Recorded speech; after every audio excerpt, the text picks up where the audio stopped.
remember my situation way back in the day, Yep, you know, yep. With my parents being divorced and with mom and her doing the single mom thing and trying to keep it all together. And, you know, tough times in school here and there and Things happen. the normal stuff that you deal with when you're a teen and a preteen. And It's a good thing she took you downtown. To Yeah. Big Brothers. yeah, You and exactly. And I think she raised, what were you when we got together, 10? 10, yeah. I think your mom raised a pretty good 10-year-old. I think she really just wanted some positive influence Mhm. and, you know, maybe some extra help with somebody who, you know, she's a mom and she's got a preteen son, so there's not so many things that she can impart onto me as a, you know, a single mom or a woman. So I think she was hoping for some positive influence Sure. from another man and from, you know, somebody that I could look up to and learn from. Yeah, when you got to be 16 and had that little pickup truck, I think it was. Yep, My a little wife- red Toyota. Shanna likes pickups too, Yep, but she's not getting one. You had one. I And did, that yeah. Took you away from me a little bit, but we still got together. But prior to that, it was just about every Saturday. Just about, and Yeah. occasionally during the week we'd grab a dinner or do something, Yep. catch a movie. It was kind of a pretty simple introduction, Mhm. and I felt like we had this unspoken connection almost immediately. Like we were gonna get along, we were gonna hit it off. We just kind of gave each other the nod, like, yeah, you're all right. I felt like second nature. I mean, it felt like you and I had known each other for years already, and there was no catching up, no getting to know each other. It was all very, very seamless. I remember that too. I don't remember any kind of friction of any kind. No, it was really effortless to just hang out. Yep. We were going every Saturday pretty much. And the old woodworking factory was interesting to you. Mm-hmm. And you were given license to drive the little maintenance cart around after a while. Yep. Well, with me on the back. Yeah. Sure.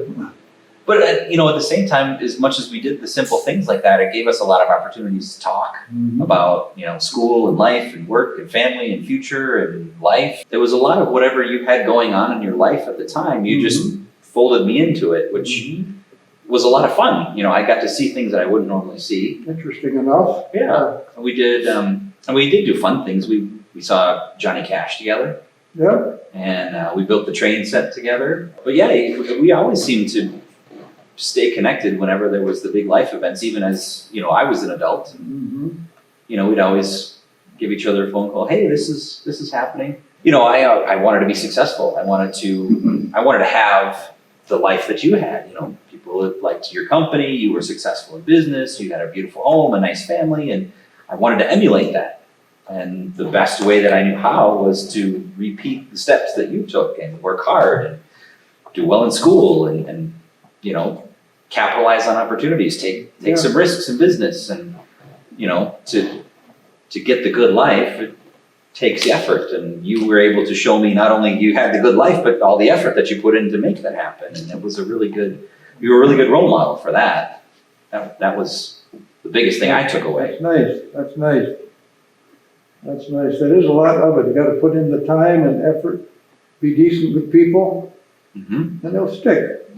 One of the most valuable assets anybody has is their time. Yeah. And, you know, for some of these young kids, they're vying for people's time. They need that investment from people. And, you know, again, with the single parent situation, it's hard to give all that time. It's hard to devote that. So if you have somebody who can step in and do that, I mean, how valuable is that? How much more of a leg up are you going to give that young person? It's hard to have enough time really to do what you'd like to do with somebody, but there's definitely a need. Why not fill it? Mm-hmm. As much as you can, one day a week. And I mean, speaking from experience, I mean, there's so much more potential in these young people when they have somebody that can mentor them and show them the way of the world, or show them, you know, a different path to success and model that, emulate that. I mean, we're 33 years into this at this point, and we're still matched, if you will. I think so. Yeah, we are right now. We certainly are. It's not like we never talk. That's right. I've got an item for you here.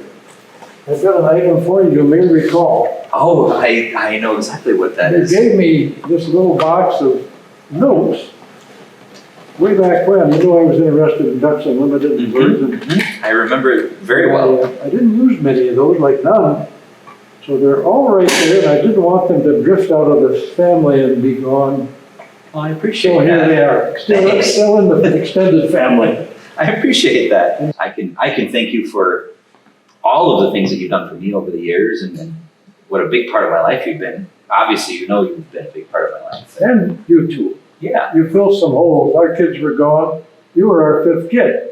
I appreciate that. I felt like it. Not a I bad- always felt like it. Not a bad thing to be number 5. No, not in the least. But like I said a couple times, I mean, I would not be who I am today if you weren't a part of my life. And that is absolute fact. So for that, I'll always be grateful. Very nice to hear. Thank you. You're welcome.